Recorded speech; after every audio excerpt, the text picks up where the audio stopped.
جنون گردش ماحول کا رخ موڑ دیتے ہیں، ہم وہ مسلم ہیں جو ظالم کا پنجہ توڑ دیتے ہیں۔ میرے نبی کو توہین کی نظر سے نہ دیکھو،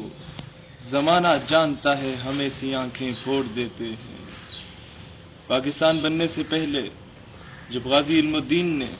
ایک گستاخ رسول راجپال نامی گستاخ رسول کو واصل جہنم کیا تو قائد اعظم محمد علی جناح رحمۃ اللہ علیہ نے ان کی نماز جنازہ پڑھائی، اور قائد اعظم جیل گئے علم الدین شہید کو کہا کہ علم الدین تم ایک مرتبہ کہہ دو کہ میں اپنے ہوش میں نہیں تھا جب میں نے گستاخ رسول کو قتل کیا۔ تو علم الدین شہید نے جواب دیا کہ سر، میں نے زندگی میں پہلی مرتبہ ہی ہوش میں ایک کام کیا، اور وہ یہی کام کیا ہے کہ میں نے گستاخ رسول کو واصل جہنم کیا۔ اور علامہ اقبال جب جنازہ پڑھایا جا رہا تھا غازی علم الدین کا، جنازے کے بعد جب تدفین کا وقت آیا، انہیں دفن کرنے کا وقت آیا، تو علامہ اقبال نے خواہش ظاہر کی کہ مجھے پہلے اس قبر میں لٹایا جائے، اس کے بعد غازی علم الدین کو یہاں پر دفنایا جائے گا۔ پہلے آپ وہاں لیٹے اور اٹھے اور پھر غازی علم الدین وہاں پر دفن ہوئے، اور لوگوں نے سوال کیا یہ کیا ماجرا ہے، آپ نے اس طرح کیوں کیا؟ تو علامہ صاحب کہتے ہیں شاید میرے اعمال اس لائق ہوں یا نہ ہوں، لیکن بروز حشر حضور صلی اللہ علیہ وسلم سے شفاعت کا واحد ذریعہ اگر میں سمجھتا ہوں تو وہ یہ ہوگا کہ میں ایک عاشق رسول کی قبر میں پہلے میں لیٹا تھا، بعد میں اسے دفن کیا گیا تھا۔ اور آج نہایت ہی افسوس کی بات ہے کہ وہ قائد اعظم، وہ علامہ اقبال جنہوں نے اس ملک کو بنایا، آج اس ملک میں ریمن ڈیوس تو رہا ہو جاتا ہے، لیکن ایک عاشق رسول کو پھانسی دے دی جاتی ہے۔ لیکن ہمارے لیے کامیابی اس سے بڑھ کے اور کیا ہوگی کہ گورنمنٹ واز اگینسٹ ہم، انٹائر میڈیا واز اگینسٹ ہم، کورٹس ور اگینسٹ ہم، اسٹل دین تاریخ میں جنازہ تو جنازہ، حج کے بعد اتنا بڑا مجمع تاریخ میں کبھی لوگوں نے نہیں دیکھا جتنے عاشق رسول، جتنے عاشقان رسول کل راول پنڈی میں ممتاز قادری شہید رحمۃ اللہ علیہ کے جنازے میں موجود تھے، اور یہ ثابت کیا تھا کہ پاکستان کیا، اس دنیا کا بچہ بچہ حضور صلی اللہ علیہ وآلہ وسلم کی حرمت، آپ کی ناموس، آپ کی شان کی خاطر اپنے دل، اپنی جان، اپنا تن من دھن، اپنی عزت آبرو، اپنا سب کچھ قربان کرنے کو تیار ہے۔ میرے دوستو، سوال پوچھا جاتا ہے کہ آپ آئین سے، پاکستان کے آئین سے کس طرح جسٹیفائی کرتے ہیں آرٹیکل 295C؟ میں یہ بہت امپورٹنٹ بات کرنے لگا ہوں کیونکہ کافی لوگ یہ سوال جو ہے وہ یہ کوشچنز ریز کر رہے ہیں۔ آرٹیکل نمبر 295C میں یہ لکھا گیا ہے کہ گستاخ رسول واجب القتل ہے، یا اسے جو ہے وہ عمر قید سنا دی جائے۔ اسی کانسٹیٹیوشن کے آرٹیکل 254 میں لکھا ہے کہ گورنر کوئی بھی صوبے کا ہو یا آپ کا ہیڈ آف اسٹیٹ ہو، اس کے خلاف کوئی کیس ہی نہیں ہو سکتا۔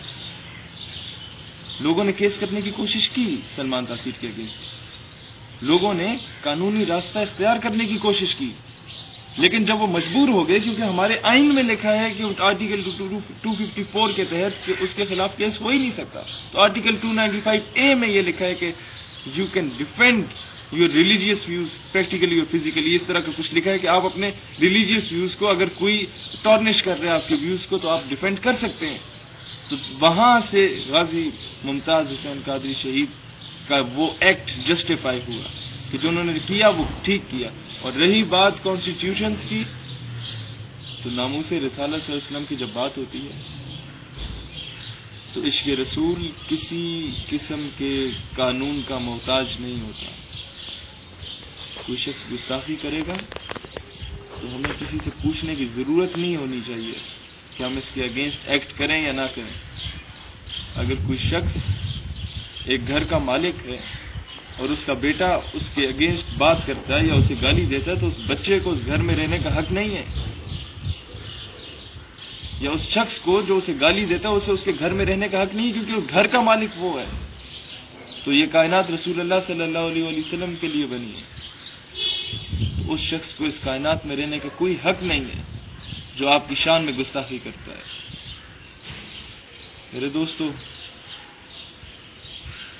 بہت سخت غصے کی حالت میں نے لوگوں کو دیکھا، اپنے بھائیوں کو دیکھا۔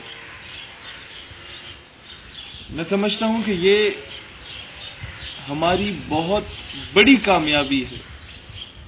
غازی خود شہادت چاہتے تھے،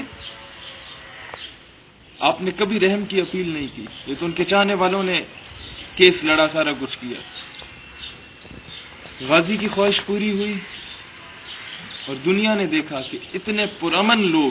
کہ ایک تنکے تک کو نقصان نہیں پہنچا۔ اس سے بڑی اور کیا کامیابی ہو سکتی ہے؟ دنیا میں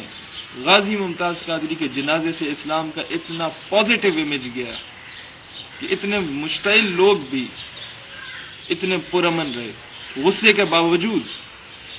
انہوں نے کسی سرکاری املاک کو نقصان نہیں پہنچایا، انہوں نے کسی فرد کو نقصان نہیں پہنچایا، صرف فقط رسول اللہ صلی اللہ علیہ وآلہ وسلم کی محبت میں آئے تھے اور ان کی محبت میں گئے۔ اور میں یہ بات باور کرانا چاہتا ہوں کہ کوئی شخص یہ نہ سمجھے کہ ممتاز قادری کو شہید کر دیا گیا ہے، انہیں پھانسی دے دی گئی ہے تو اب تم لوگوں کی زبانوں کو لگام دینے والا کوئی نہیں ہے۔ اس ملک کے پاکستان کا بچہ ممتاز قادری ہے۔ اللہ تعالیٰ اسلام اور پاکستان کا حامی و ناصر ہو، آمین۔